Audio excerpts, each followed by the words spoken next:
Itu kafe emang untuk transaksi hal-hal haram gitu. Assalamualaikum warahmatullahi wabarakatuh.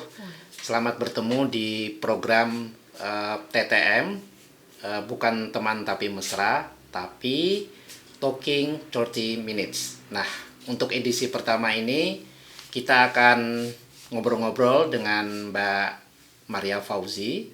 Mbak Maria Fauzi ini baru saja meluncurkan satu buku yang menarik ya. Judulnya Berdiri di Kota Mati.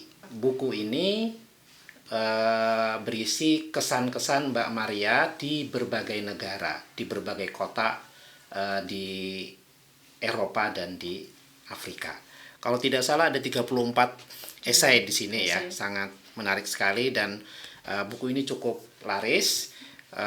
Sehingga saya kira kita perlulah ngobrol-ngobrol dengan Mbak Maria. Ada berapa kota ya Mbak kira-kira di sini yang ini diceritakan itu ya? Apa ya, saya hitung dulu Mas.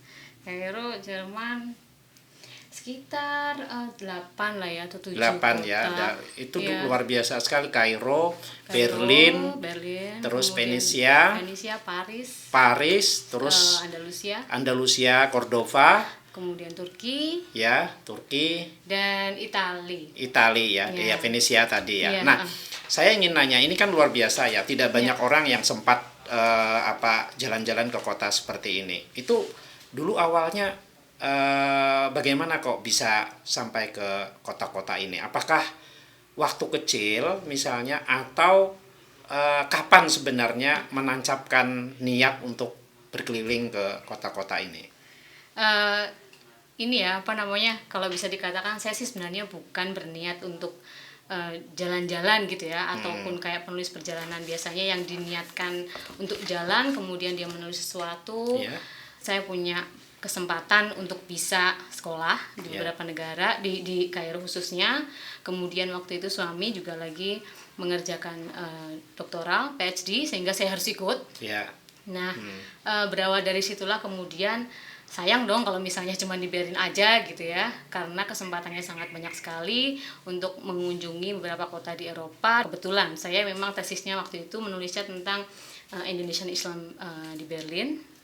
Tapi kan kemudian wacana Islam secara global itu kemudian juga menjadi kecenderungan saya gitu. Jadi saya suka misalnya di Eropa ini bukan seperti ini ya, menemukan Islam di Eropa, bukan, tapi lebih ke sejarahnya, bagaimana sih Islam awal masuk ke Eropa, kemudian bagaimana mempengaruhi budaya, tradisi, arsitektur bahkan.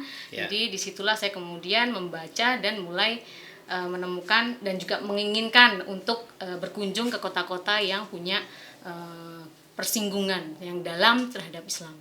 Persinggungan itu seperti apa? Misalnya kan Mbak Maria kan juga, kalau Kairo jelas ya, kalau Cordova jelas, tapi kalau mengunjungi kayak Venesia itu apa persinggungannya misalnya? Jadi awalnya saya itu ke Venesia itu sebelumnya memang baca beberapa jurnal gitu loh Mas, tentang arsitektur Islam. Kemudian saya menemukan beberapa jurnal yang ada hubungannya tentang bagaimana sih Islam kemudian masuk di Eropa, tidak hanya melalui Andalusia tentu saja, tapi juga di kota-kota lain gitu. Kemudian saya membaca di Venesia juga ternyata banyak sekali ditemukan juga arsitektur yang terpengaruhi oleh arsitektur Islam atau arsitektur Timur, yang mana sampai sekarang juga masih ada gitu. Jadi orang-orang sama sekali tidak aware gitu ya tentang itu. Venesia acap kali diimajinasikan sebagai kota Eropa yang Eropa minded gitu, maksudnya yang sangat Eropa gitu ya, tapi tidak ada unsur-unsur keterpengaruhan dengan budaya asing gitu, terutama dari Timur. Nah, disitulah saya kemudian mencari informasi. Kemudian ketika punya kesempatan untuk ke Italia, khususnya ke Roma, ke Vatikan waktu itu, terus kemudian ke Venesia, saya berkunjungnya dan mengunjunginya situs-situs yang demikian gitu, situs-situs yang punya sejarah dan hubungan terhadap tradisi dan arsitektur Islam di Venesia. Kalau tidak salah kan Mbak Maria ini kan kuliahnya di Kairo ya. Kemudian ikut suami yang kuliah di Berlin. Artinya kan ke Spanyol, ke Italia itu biaya siapa itu? Nah, ini gimana ini? biaya pribadi kalau itu semuanya. Ya. Karena biasanya kalau mahasiswa di Eropa, mahasiswa Indonesia Eropa gitu, biasanya kan sukanya jalan-jalan gitu kan Mas. Biasanya kami juga merencanakan itu kan, sayang sekali kalau tidak bisa mengunjungi tempat-tempat lain, dan biasanya kami itu merencanakan setengah tahun sebelum perjalanan. Jadi cari yang murah lah ya. Ya, begitu. pasti. Oke. Nah, kan ada banyak orang yang juga berkunjung ke kota-kota ini gitu. Lalu bagaimana sampai keputusan untuk menuliskan kesan atau kenangan itu? Saya memang awalnya suka menulis ini. Ini sejarahnya lama waktu di Kairo ya Mas. Dulu di Kairo tuh kami tuh punya kayak sebuah komunitas gitu. Komunitas itu sukanya menelusuri situs-situs peradaban dan juga situs-situs sejarah. Nah gitu, jadi jadi mulai dari situ ketertarikan saya terhadap budaya dan tradisi Islam itu semakin mendalam gitu. Bagaimana misalnya arsitektur ini begini, ciri khas arsitektur Utsmani begini, Mamluk begini, karena di Kairo itu banyak sekali situs-situs yang masih ada sampai sekarang, yang itu umurnya ribuan tahun sampai ratusan tahun, karena memang di preserve gitu ya, dijaga sama pemerintah gitu. Nah waktu itu kemudian ketertarikan itu melahirkan keinginan untuk menuliskan hal-hal tersebut. Jadi bayangan-bayangan mahasiswa Al-Azhar seperti yang diimajinasikan ayat-ayat cinta itu tidak sepenuhnya begitu gitu. Saleh kemudian ini, nah tapi ada maksudnya ada tipikal mahasiswa yang sukanya jalan, sukanya ini. Nah, saya salah satunya. Kan Gus Dur katanya kalau di Kairo senang nonton malah ya.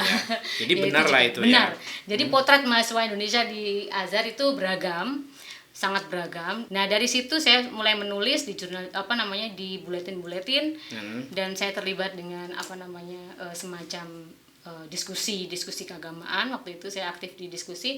Nah mulai dari situlah saya kemudian ingin menulis hal-hal yang belum banyak ditulis oleh mahasiswa Azhar waktu itu. Ya, saya baca tuh ya beberapa atau hampir semua esai ini itu selalu saja memang pertama Mbak Maria seperti menelusuri heritage ya. Jadi heritage warisan budaya yang sifatnya pasti buildings ya, bangunan. Buildings.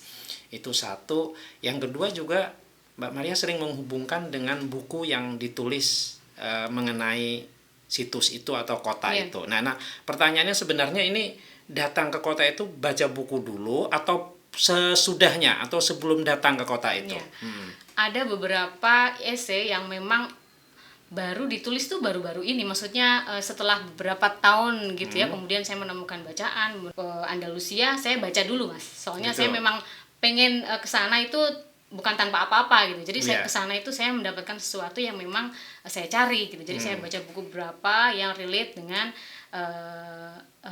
sejarah-sejarah Andalusia, kemudian beberapa hal lainnya ya. Mulai dari situ kemudian saya datang ke tempatnya dan saya hadirkan itu memori-memori bacaan saya dan juga perjumpaan-perjumpaan saya dengan beberapa orang yang ada di situ, buildings dan segala macamnya lah pokoknya, kemudian menjadi sebuah Tapi berarti waktu datang itu catatan-catatan dibikin atau bagaimana?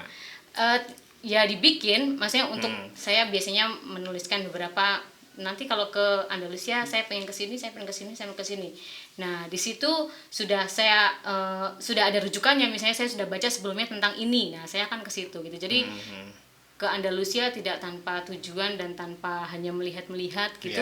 Nah, itu bagi saya eman-eman gitu. Nah, di antara kota-kota ini yang paling berkesan bagi Mbak Maria tuh apa ya? Kota yang mana ya? Yang menarik, yang kira-kira masih selalu terkenang dan ingin mendatanginya lagi gitu. Itu di kota yang mana? Apa ya? Atau semua kota? Semua kota. Enggak sih. Ya karena masing-masing kota tuh, apalagi kalau Berlin sama Kairo ini ya, karena saya hidup di sana 4 tahun, jadi memori-memorinya itu banyak gitu. Tapi kalau kota yang ingin dikunjungi lagi ya pasti Andalusia sih kalau saya. Karena apa itu? Karena masih ada beberapa tempat dan juga situs yang belum saya kunjungin gitu. Dan saya juga masih penasaran dengan merasakan atau menghadirkan kembali memori-memori yang kerap kali diwacanakan gitu, kayak memori Reconquista atau apa gitu. Saya pengen melihat secara langsung, maksudnya ngobrol, kemudian bagaimana sih menjadi muslim hari ini dibandingkan menjadi muslim yang lalu yang sukanya diglorifikasi dan semacamnya gitu kan, karena kan tantangannya jelas beda.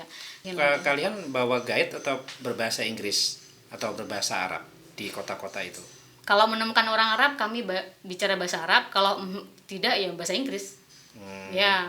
Umumnya mudah. Bahasa Inggris mudah ya. Artinya selalu ada orang yang bisa berbahasa Inggris. Pasti, ya. Selalu. Pasti. Meskipun itu di Spanyol atau di Jerman. Ya, meskipun di Spanyol, di Jerman. Nah, judul buku ini sendiri berdiri di kota mati. Jadi buku ini judulnya berdiri di kota mati. Nah, kenapa ya judul ini dipilih? Mungkin juga Mbak Maria bisa ceritakan apa yang dimaksud kota mati itu. Ya.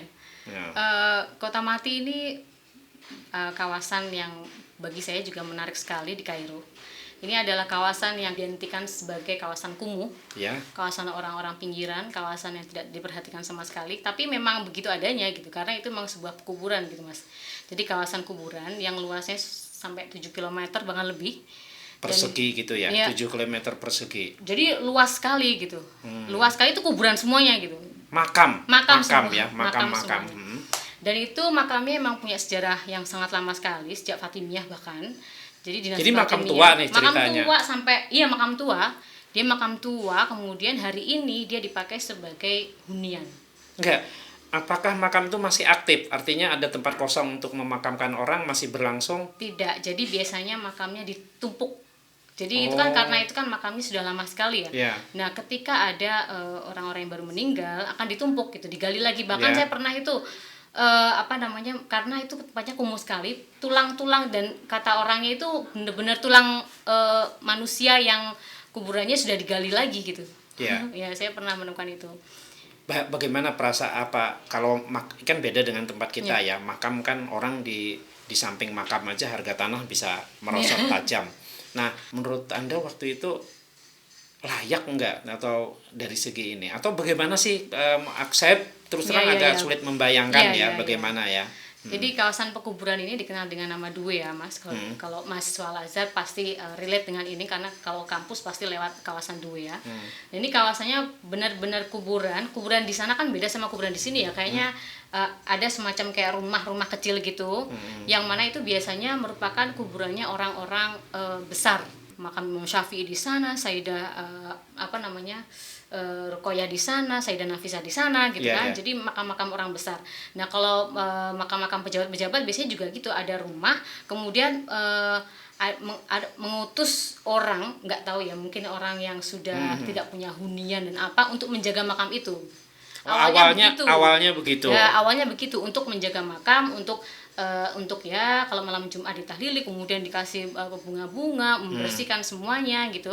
Dari situ kemudian mulailah banyak juga orang-orang di luar Kairo yang juga dikaitkan dengan meledaknya penduduk Kairo dengan ekonomi yang sangat tidak stabil, dan di Kairo itu sangat mahal sekali untuk punya rumah, sehingga mereka mau nggak mau ya sudah, saya jadi yang penjaga kuburannya gitu, penjaga makamnya itu, dan beranak pinak sampai berturun-turun 3 generasi.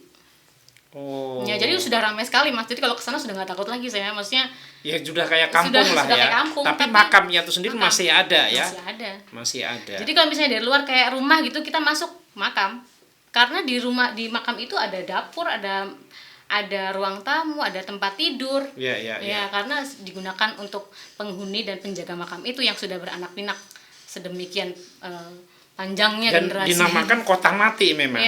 Padahal sebenarnya maksudnya kota orang mati ya. Sebenarnya kota hidup ya, kampung yang hidup. Itu sebutannya orang-orang ini sih Mas, pelancong barat ketika ke Kairo awal-awal abad 20-an, the City of the Dead namanya. City of the Dead. Ya, City of the Dead. Maksudnya ini juga turis suka ke sana juga ya?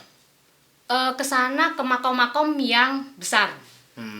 Makam-makam Zulmasri, kemudian Imam Syafi'i yang gitu-gitu ya. Kemudian di kawasan ini juga banyak masjid-masjid yang masih dijaga dengan baik. Masjid-masjid yang umurnya sudah ratusan tahun, maksudnya sudah peninggalan dinasti Mamluk, kemudian Turki Utsmani juga ada, bahkan Fatimiyah juga ada. Jadi ke situ tuh kayak semuanya ada gitu Mas. Karena di situ dulu tempatnya merupakan tempat suci, sacred space gitu.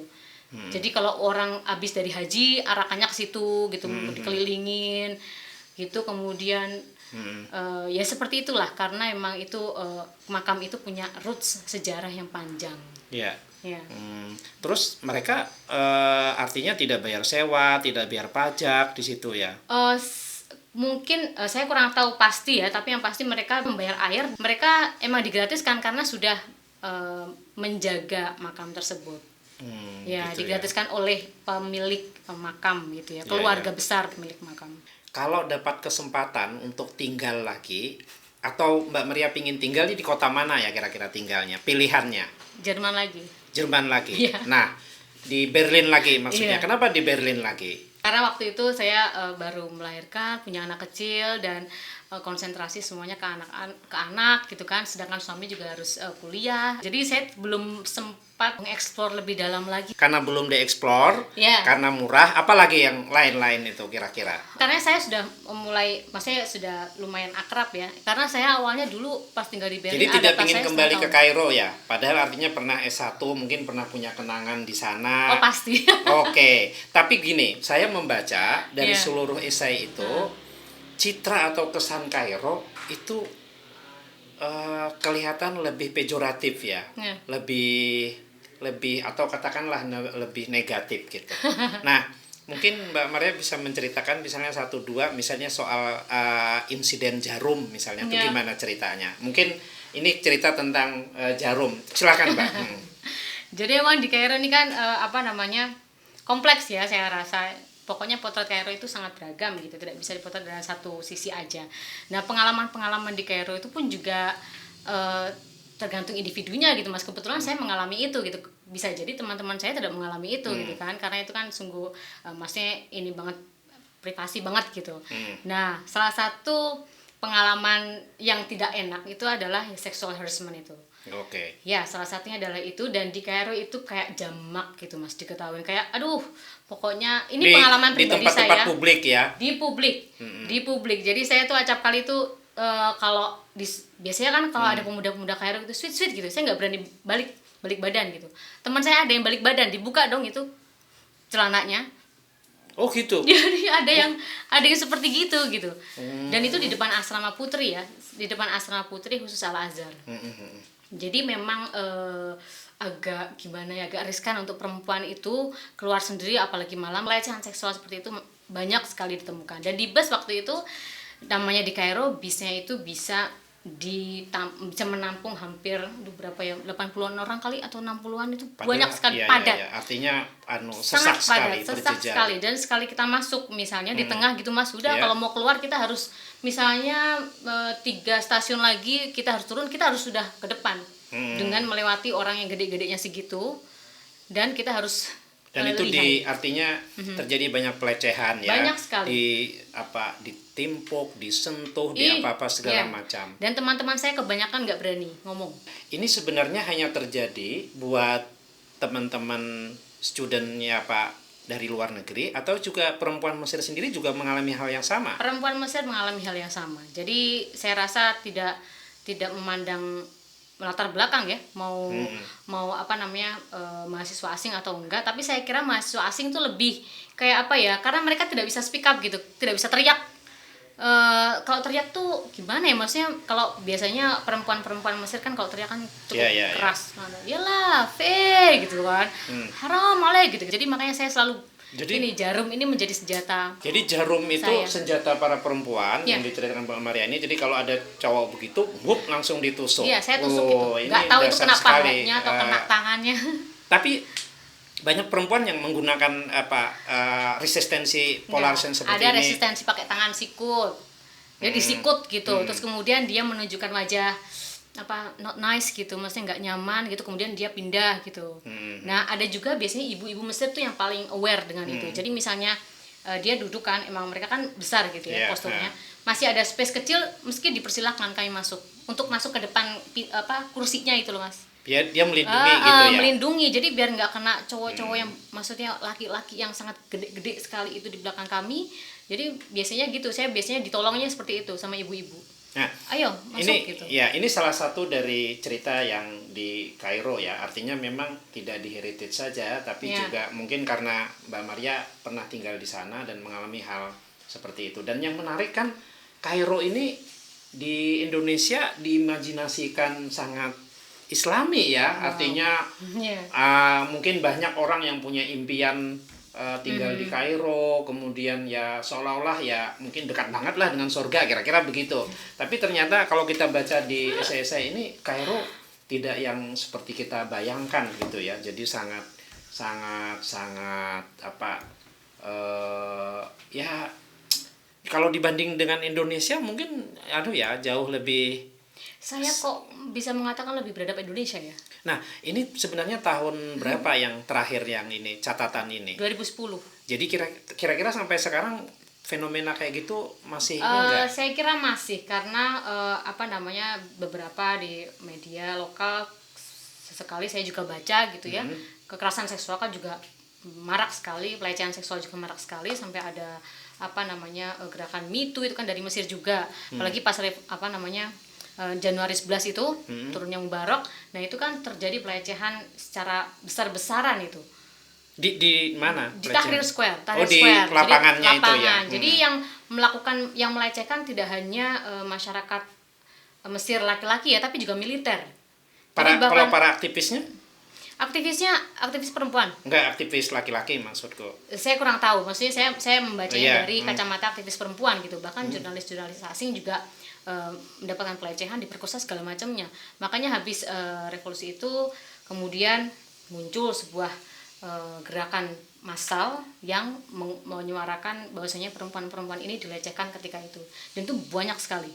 Sampai sekarang masih menjadi problem utama Mesir. Sampai Azhar juga sekarang mengeluarkan banyak fatwa terkait dengan perempuan, dan itu merupakan kemajuan menurut saya. Soalnya dari dulu Al-Azhar memang belum lantang gitu menyuarakan itu, tapi akhir-akhir ini mulai mengeluarkan fatwa terkait dengan kekerasan seksual, pelecehan seksual dan segala macamnya. Karena itu kalau misalnya Mbak Maria ingin tinggal di Berlin juga masuk akal dengan cerita ini. Artinya bukan sekedar murah, bukan sekedar belum dieksplor, tapi juga mungkin kenyamanan di ruang publik itu juga memang lebih nyaman atau aman di Berlin ya. Tapi dulu waktu saya sih meskipun ada kayak gitu, tapi saya waktu itu tuh nggak mikir panjang gitu loh Mas. Saya suka naik bus sendiri ke tujuan yang saya nggak tahu, entah itu di mana, sampai misalnya 1 jam perjalanan itu saya lakukan gitu. Jadi naik bus aja kemudian balik lagi, karena saya hanya pengen melihat bagaimana sih kehidupan orang Mesir gitu, bagaimana sih kota, gitu bagaimana sih kehidupan pasarnya di sana, bagaimana sih kehidupan kampung-kampungnya di sana gitu. Jadi saya sering kali dan tidak memikirkan hal-hal yang mengkhawatirkan gitu. Kalau sekarang mungkin lebih begitu ya, karena nggak tahu. Ya. Okay. Ini ada sekitar 8 kota yang sempat dikunjungi dan dan ditulis ya, artinya menarik sekali. Nah, ada kota-kota lain nggak yang masih menjadi impian untuk dikunjungi Mbak Maria? Aduh, banyak banget. Iya banget ya, apa aja misalnya? Iran. Azerbaijan. Kenapa nggak menyempatkan ke Iran?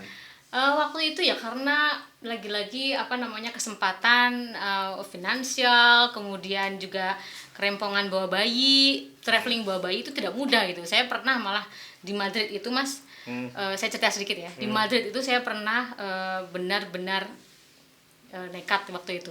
Jadi kami datang ke Madrid itu jam 10 malam. Kebetulan apartemen yang kami, maksudnya kayak hostel gitu, tutup dan sudah tidak menerima lagi karena kami terlambat 10 menit mungkin. Habis itu kami menggelandang dong untuk check in. Jadi akhirnya kami menggelandang tidur di terminal. Jam 12 diusir. Baiklah, kemudian kami pindah ke mana itu suhunya sekitar 11 derajat. Kami bawa anak kecil gitu ya, itu cukup dingin padahal kami pakainya pakaian musim panas gitu. Terus akhirnya kami kemana dong ini? Yaudah kita ke kafe gitu. Nggak tahu ya itu kafe emang untuk transaksi hal-hal haram gitu. Oh gitu. Jadi saya tuh hal-hal enak sebenarnya. Hal-hal haram itu dia nyebut enak. Saya mana pakai kerudung tuh Mas, dilihatin gitu. Dilihatin sama orang-orang, ini ngapain dia di sini gitu kan. Itu di Madrid ya? Di Madrid. Dan saya tuh nggak tahu, kemudian jam 3 itu ada polisi ke situ. Ngecek semuanya. Saya dilarang tidur padahal saya udah ngantuk banget. Kayak gini di meja gitu udah nggak boleh. Kamu nggak boleh tidur di sini gitu. Kalau mau tidur keluar. Jadi tidak boleh tidur gitu. Itu di kafe, dalam kafe. Loh, kafenya mau tutup mungkin? Enggak, tapi emang dikirain teler gitu loh Mas. Oh iya iya. Mungkin Iya. dikirain teler Tapi atau enggak dikirain teler emang kan, bukan teler kan? Enggak. Enggak. Nah, oke. Terus akhir tuh 4:30 stasiun sudah buka, kami tidur di stasiun. Oh. Sampai jam 8 pagi ketika orang-orang sudah pada sibuk untuk pergi ke kantor, kami baru bangun. Hah, jam 8 pagi. Anak saya nggak tahu, alhamdulillah selamat, nggak diambil orang gitu. Soalnya kami dua-duanya tidur. Nah itu dia. Itu sebenarnya riskan sekali Sangat ya. riskan, Sangat tapi riskan memang sebenarnya. waktu itu stasiun di Madrid cukup aman. Kami memilih wilayah yang paling sepi, artinya tidak banyak lalu lalang, tapi ya cukup riskan gitu kan, namanya juga Tapi udah ngantuk banget. oke, ini pertanyaan yang mungkin di sini karena kan Mbak Maria pakai jilbab ya. Ya. Itu ada nggak, meskipun ada diceritakan sedikit ya, yang soal Islamophobia gimana?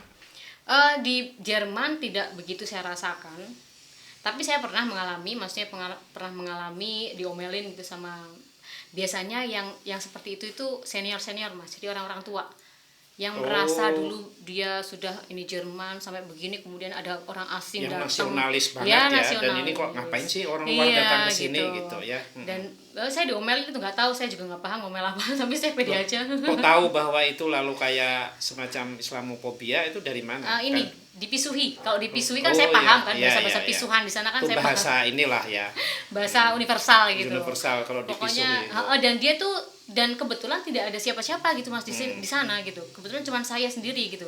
Pakai kerudung, saya bawa stroller anak, kemudian namanya stroller kalau di bis kan ada tempatnya khusus. Iya, Nah, itu mungkin mbak neneknya itu merasa terganggu karena saya mengambil tempat itu yang mengharuskan dia duduk gitu kan. Harusnya kan dia duduk, tapi biasanya orang Jerman tuh suka berdiri gitu ya, suka berdiri di bus yang di tempat stroller anak gitu, sehingga kalau turun tuh gampang gitu loh. Nah itu kan, mungkin ya. waktu itu wah, saya diomelin tuh, saya cuek aja. Yang ada orang lain di sekitar situ mendengar gimana? Ada sampai orang lain Respon mereka gimana? don't hear that, pokoknya jangan dengarkan dia. Jangan gitu. dengarkan, cuekin aja. Cuekin gitu aja, saya ya. juga nggak paham ngomong apa, soalnya panjang banget. Iya. Taunya pas pisuan belakang itu, Berarti dipisuhi gitu ya. Oke. Jadi Iran ya yang ingin dikunjungi lagi, terus Azerbaijan dan Uzbekistan. Nah, ini Eropa Timur ya. Iya. Kenapa jadi itu? Ya, karena saya memang suka sejarah ya Mas, dan dalam runtutannya itu pernah mengalami atau hidup di era-era dinasti, misalnya awal Fatimiyah sudah pernah, Mamluk sudah pernah, Utsmani sudah mencicipi sedikit gitu, pengennya yang Timurid gitu atau yang Persia gitu kan belum pernah sama sekali gitu. Dan itu heritage-nya kan juga luar Ada Mbak biasa. Afifah Ahmad loh. Ya, Nanti di Iran. yang Mbak Afifah Ahmad ya, Road halo to ya. Persia. Ya. Dan sejarah Islam di sana kan tradisinya khazanahnya juga kaya sekali gitu, sehingga sepertinya pengennya ke situ. Ya semoga Allah meridhoi dan beri kesempatan. Amin. Ini kalau begitu ada niat lagi menulis Ya. seperti ini ya. Ya. Dulu sebenarnya keputusan menulis tuh apa ya awalnya? Dulu tadi saya ingin mengulang lagi pertanyaan itu. Oke, saya tuh sebenarnya tuh menulis buku belum kepikiran Mas, karena saya tuh pengen menulis aja gitu. Jadi itu sekumpulan kayak esai-esai dulu saya yang sudah saya tulis, kemudian kadang-kadang tak di-post di blog, kadang-kadang ya di Facebook, kadang-kadang yang nggak di-post, ada yang berapa nggak di-post gitu kan. Terus akhirnya kok ini kalau dibikin buku juga lumayan ya. Akhirnya saya mencari benang merahnya apa ya. Kemudian ya sudahlah, dalam teman-teman saya juga beberapa ada yang komentar ini terlalu wide gitu, terlalu luas gitu kan. Sekarang pas setelah 1 bulan ini gimana komentarnya para pembaca itu? Komentarnya alhamdulillah selama ini positif. Yeah. Maksudnya ada yang sangat senang sekali membaca ini dengan perspektif yang berbeda, dan ada yang komentar tidak sekedar buku jalan-jalan gitu, tapi sangat kaya dan juga refleksinya dan juga referensinya juga banyak gitu, dan bentuknya esai gitu. Ya misalnya kayak Mesir tadi Ya. ya. Saya kira orang yang tidak pernah ke Mesir, siapapun pasti membaca itu akan kaget. Ya. Atau paling enggak ini pengalaman sangat personal aja diangkat, mungkin sebenarnya hanya kebetulan misalnya gitu ya, karena mungkin banyak umat Islam di sini kan selalu mengglorifikasi yang entah Arab, entah apa gitu, padahal ya enggak juga gitu. Nah, ini mungkin terakhir ya, ini pribadi sekali, boleh tidak dijawab. Kok namanya Maria Fauzi itu gimana ceritanya? Maria Fauzi itu Saya sebenarnya itu namanya Maria Ulfa, Mas. Oke. Karena begini, nama Maria Ulfa itu di zaman saya itu sangat-sangat populer sekali. Sangat Hampir banyak ya. Atau istilah yang tuh pasaran lah ya. Oke. Ya inilah pasaran banget gitu. Nah, setiap saya Maria Ulfa itu, oh Maria Ulfa yang sana ya, Maria Ulfa yang Ansor, Maria Ulfa yang, aduh punya banyak banget belakangnya. Ya Allah, ini gimana dong? Akhirnya ya saya mengambil nama belakang almarhum bapak saya. Fauzi gitu kan. Itu bukan suami ya? Bukan. Ya, oke. Jadi itu nama sudah saya pakai sejak di Kairo mungkin ya. Di Kairo akhir-akhir saya pakai Maria Ulfa Fauzi biasanya gitu. Karena untuk membedakan, hanya untuk mendistingsi saja sih, untuk membedakan saja dengan Maria Ulfa yang banyak sekali itu. Gitu. Dan orang-orang sekarang kenalnya Maria Fauzi dan itu fine, maksudnya tidak apa-apa. Oke, terima kasih sekali ya. Jadi ini memang hanya kita ngobrolnya 30 menit gitu ya, tapi sangat bermakna sekali. Jadi teman-teman sekalian kalau mau ya tahu ceritanya, kalau mau ingin juga berkunjung ke sana, mungkin mulai dulu dari baca buku Mbak Maria Fauzi ini gitu. Bukunya bisa didapatkan nanti dari penerbit gitu. Jadi demikian obrolan TTM kita kali ini. Sekali lagi bukan teman tapi mesra, tapi talking 30 minutes gitu. Terima kasih Mbak Maria Fauzi atas kunjungannya dan obrolannya. Semoga nanti bisa berkunjung lagi ke beberapa tempat yang baru dan bisa menulis buku seperti ini lagi. Amin. Makasih. Terima kasih.